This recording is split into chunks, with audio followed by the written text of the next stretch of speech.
I'm headed to explore a phenomenon that has been underway for decades.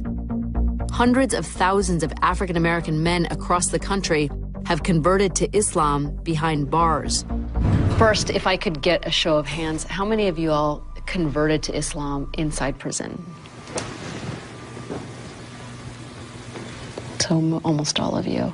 I believe that we find Islam in here because you have nothing but time and books. And once you study the truth. You know, we have the example of the Prophet, and I wanted to be a different man, just being a better father, being a better husband. So our responsibility as Muslims, when we get out, we have to show them that Islam is not what they generally see in the media. These men want to share this message with the outside world, and one of them is about to get his chance. Tomorrow, after more than 5 years, 34-year-old Kevin is getting out early for good behavior. Allahu Akbar, Allahu Akbar, la ilaha illallah. La ilaha illallah.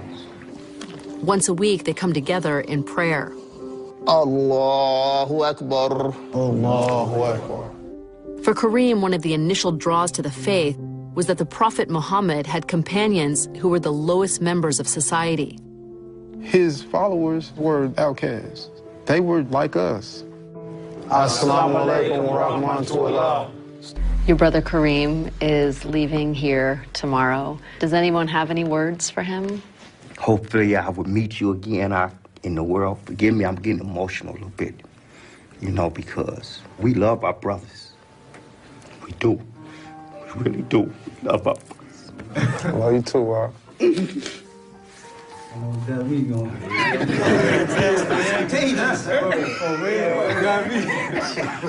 Kareem is clearly going to be missed.